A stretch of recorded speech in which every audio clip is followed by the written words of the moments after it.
आज हम आपको भारत के एक ऐसे महान दिव्य महापुरुष के बारे में बताने जा रहे हैं जिसके बारे में सुनकर आप भी हैरान हो जाएंगे।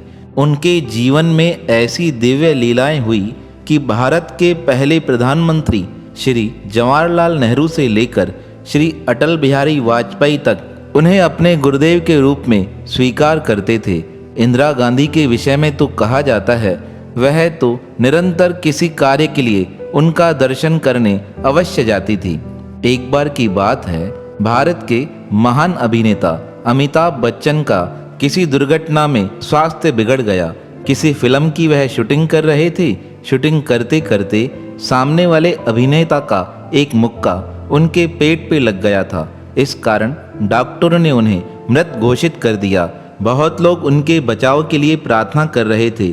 तभी भारत की प्रधानमंत्री श्री इंदिरा गांधी जी अमिताभ बच्चन को देखने हॉस्पिटल में गई। हॉस्पिटल से जब वह बाहर आई, उन्होंने अपने एक मंत्री को बुलाकर इन महान दिव्य आत्मा के पास भेजते हुए कहा, बाबा के पास जाइए और उनसे कोई दवाई लेकर आइए। तब वह व्यक्ति इंदिरा गांधी जी की बात मानकर उन बाबा के पास गया। बाबा जी ने एक बड़ा ही सुंदर ताबीज बनाकर दिया और वह ताबीज बनाकर देते हुए कहा, जहां वह अभिनेता बीमार है उसके तकिए के नीचे रख दीजिएगा, कुछ ही समय में स्वास्थ्य लाभ होगा। इस प्रकार उस दिव्य आत्मा द्वारा बना हुआ ताबीज अमिताभ बच्चन जी के तकिए के नीचे रख दिया गया और थोड़े दिनों बाद भारत के महान अभिनेता अमिताभ का स्वास्थ्य बिल्कुल ठीक हो गया। अब आपके मन में बड़ी उत्सुकता हो रही होगी, उस दिव्य आत्मा का नाम क्या है? तो अभी हम आपको बताते हैं। उन दिव्य आत्मा का नाम है श्री देवरा बाबा। श्री देवरा बाबा इस धरती पर समझिए परमात्मा का अवतार थे। उनके जीवन की बातें सुनकर आपके मन में भी यह उत्कंठा हो जाएगी, काश हमें भी उनका दर्शन हो जाता। 500 वर्षों तक वह इस धराधाम पर अपनी नित्य लीला करते रहे।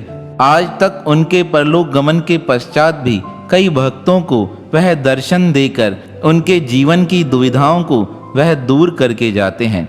इंदिरा गांधी जी के विषय में कहा जाता है, जब वह 1978 का चुनाव हार गई थी तब उनके मन में बड़ी पीड़ा हुई। तब वह श्री देवरा बाबा जी के पास उनका दर्शन करने आई। तब बाबा जी ने उन्हें आशीर्वाद देते हुए कहा, चिंता मत करो, विजयी हो जाओगी। और 1980 के चुनाव में श्री इंदिरा गांधी जी ने पुनः विजय प्राप्त की। एक बार श्री देवरा बाबा बिहार के किसी जंगल में रह रहे थे। श्री देवरा बाबा जी का स्वभाव था वह मचान बनाकर रहते थे। अब जंगल के मध्य उनकी मचान थी। बड़े बड़े अधिकारी उनके दर्शन करने आते थे। एक बार बिहार जंगल का एक बड़ा अधिकारी उनसे मिलने आया। तब बाबा जी मचान से नीचे उतर आए। जैसे ही बाबा जी नीचे उतरे, एक दूर जंगली भालू उन्हें देखकर उनके समीप आने लगा। उस जंगली भालू को देखकर अधिकारी की तो जान सूख गई। वह बाबा जी से कहने लगा, बाबा जी रक्षा कीजिए। तब बाबा जी ने कहा, चिंता मत करो, यह हमसे मिलने आ रहा है, अभी यह थोड़े समय पश्चात पुनः लौट जाएगा। अब भालू बाबा जी के समीप आया, प्रणाम किया और प्रणाम कर वापस जाने लगा। तब बाबा जी ने उसे आवाज़ देते हुए कहा, धीरे धीरे चलो, हम भी तुम्हारे पीछे चल रहे हैं। बाबा जी को इस प्रकार चलता देख अधिकारी कहने लगा, बाबा जी कहाँ चल रहे हो? तब श्री देवरा बाबा जी ने कहा, वह भालू हमें निमंत्रण देने आया था, हम उसके घर चल रहे हैं। इस प्रकार बाबा जी की बात सुनकर वह अधिकारी अपने साथियों सहित बाबा देवरा जी के पीछे चलने लगा। अब श्री देवरा बाबा जी उस भालू के पीछे चलते चलते एक गुफा के नजदीक आ गए। उस गुफा के नजदीक बहुत सारे भालुओं का डेरा था। उन भालुओं ने जब देवरा बाबा को अपने समीप देखा तब वह अपनी भाषा में चिल्लाने लगे। यह सारे अधिकारी तो भयभीत होने लगे। कहा, महाराज जी यहाँ से चलिए, यह नुकसान पहुँचा सकते हैं। तब श्री देवरा बाबा जो जानवरों की भाषा भी जानते थे वह कहने लगे, चिंता मत करो, यह हमारा स्वागत कर रहे हैं। तब श्री देवरा बाबा ने अधिकारियों को आदेश देते हुए कहा, अभी का अभी 2 मन देसी घी लगाकर और चावल की खिचड़ी बनाकर इन सबको यहाँ भोज कराया जाए। तब अधिकारियों ने लोगों को बुलाकर वहाँ भालुओं के भोज की व्यवस्था की। भालू बड़े प्रसन्न हुए। इस प्रकार वह देवरा बाबा साधारण जीवों की बात तो जानते थे, पर पशुओं की भाषा को भी वह अच्छे से समझ लेते थे। एक बार श्री देवरा बाबा यात्रा करते हुए हरिद्वार के नज़दीक ऋषिकेश में पहुँचे। बड़े बड़े अधिकारी उनसे मिलने आ रहे थे। अनेक आश्रमों वालों ने कहा, महाराज जी हमारे पास रुक जाइए। देवरा बाबा ने कहा, मैं आपके पास कैसे रुक सकता हूँ, मैं तो नदी किनारे मचान पर रहता हूँ, मेरा तो वहीं स्थान है। अब देवरा बाबा अपने मचान पर बैठ गए। अनेक अधिकारी नीचे खड़े थे। तभी एक जंगली हाथी देवरा बाबा के समीप आया। व्यक्ति तो उसे देखकर वहां से भाग गए। देवरा बाबा ने दूर से ही उसे इशारा करते हुए कहा, दूर ठहर जाओ, कहो क्या चाहिए। तब वह हाथी बड़े जोर से चिल्लाने लगा। तब उसकी आवाज़ सुनकर श्री देवरा बाबा जी नीचे आए। वह जंगली हाथी था। वह जंगली हाथी देवरा बाबा को देखकर उनके नज़दीक आया, पर नज़दीक आते ही वह इस प्रकार उनके चरणों में बैठ गया जैसे कोई भक्त अपने भगवान को प्रणाम करता है। अब श्री देवरा बाबा ने उसके मस्तक पर हाथ फेरते हुए कहा, क्यों चिल्लाते हो, तुम्हारे चिल्लाने से यहाँ के लोग भयभीत हो जाते हैं, आज के बाद ऐसा मत करना। तब बाबा का आशीर्वाद लेकर वह जंगली हाथी वहाँ से रवाना हो गया। दूसरे दिन अपने कुछ साथियों के साथ वह हाथी पुनः उस स्थान पर आया। अब तो और भी जितने लोग थे वह उस स्थान पर इतने हाथियों को देखकर भयभीत हो गए। वह सब तो दूर भग गए। देवरा बाबा पुनः नीचे उतरे।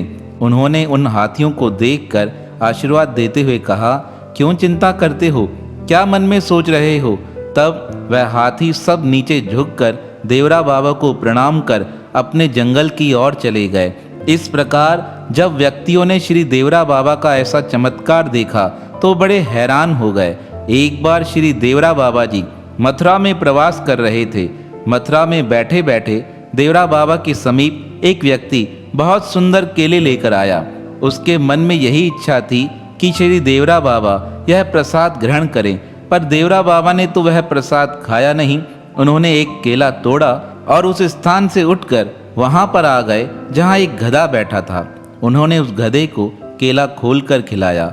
यह देखकर वह अधिकारी पूछने लगा, बाबा यह मैं आपके लिए लेकर आया था और आपने इसे खिला दिया, ऐसा क्यों किया, मेरे मन की उत्कंठा थी इस प्रसाद को आप ग्रहण करें। तब श्री देवरा बाबा ने कहा, यह सब हमारे साथी हैं, हमारे भक्त भूखे रहें और हम प्रसाद खा लें, ऐसा करना उचित नहीं है, इसलिए सर्वप्रथम इनका अधिकार है। एक बार श्री देवरा बाबा जी वृंदावन के नज़दीक यमुना किनारे मचान बनाकर बैठे थे। बहुत से भक्त संत श्रद्धालु उनका दर्शन करने आते थे।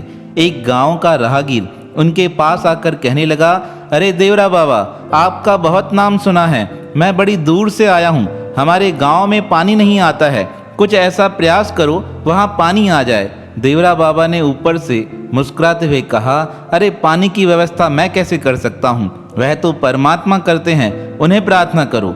तब वह व्यक्ति कहने लगा, परमात्मा का नाम सुनकर ही तुम्हारे पास आया हूँ, मुझे लोगों ने कहा है तुम साक्षात भगवान हो, धरती पे इतने साल से विराजमान हो, मेरी पुकार नहीं सुनोगे। तब श्री देवरा बाबा ने कहा, क्या चाहिए। वह कहने लगा, मेरे गांव में पानी चाहिए, 2 वर्ष से बरसात नहीं हुई है।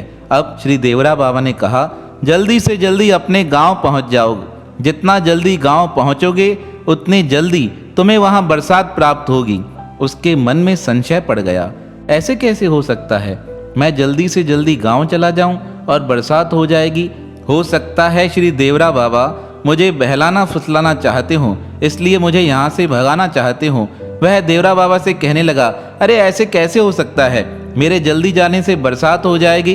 तब श्री देवरा बाबा ने कहा, अगर तुम जल्दी नहीं पहुँचे तो रास्ते में इतनी बरसात होगी कि 7 दिन तक अपने घर नहीं जा पाओगे, इसलिए कह रहा हूँ जल्दी से जल्दी अपने घर चले जाओ।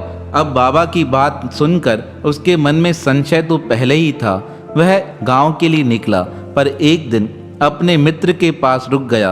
अब रुककर जैसे ही अपने गांव जाने लगा, आधे रास्ते पर इतनी तेज बरसात हुई उसे मजबूरन 7 दिन उस मार्ग में रुकना पड़ा, क्योंकि बरसात के कारण सारे रास्ते खराब हो गए थे।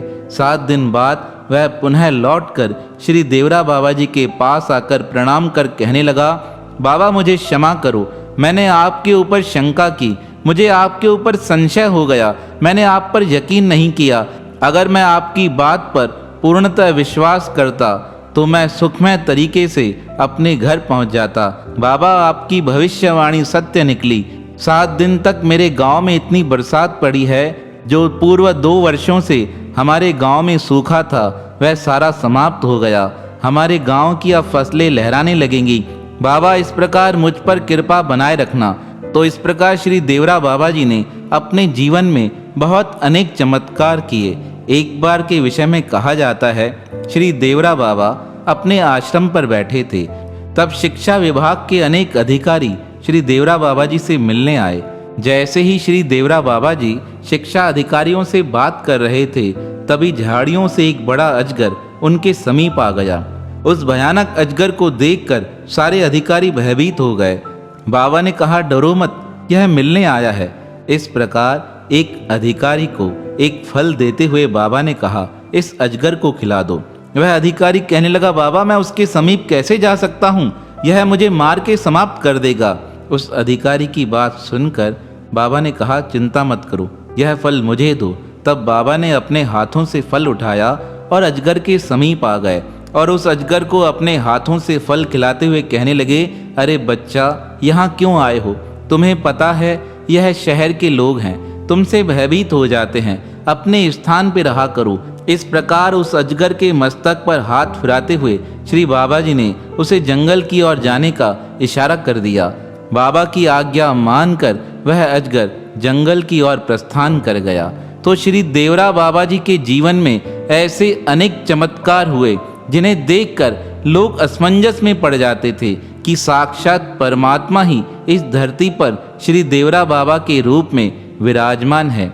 भारत के प्रथम राष्ट्रपति से लेकर प्रथम प्रधानमंत्री तक और श्री अटल बिहारी वाजपेयी तक श्री देवरा बाबा जी के प्रति अगाध श्रद्धा रखते थे। उनके जीवन में कुछ भी समस्या आती थी, वह किसी न किसी रूप में देवरा बाबा जी के पास आकर प्रणाम कर अपनी समस्याओं का समाधान प्राप्त कर लेते थे। तो भारत के ऐसे महान महापुरुष श्री देवरा बाबा जी, जो स्वयं धरती पर परमात्मा के रूप में 500 वर्षों तक विराजमान रहे, ऐसे भक्त वसल महापुरुषों के श्री चरणों में हमारा बारंबार प्रणाम है।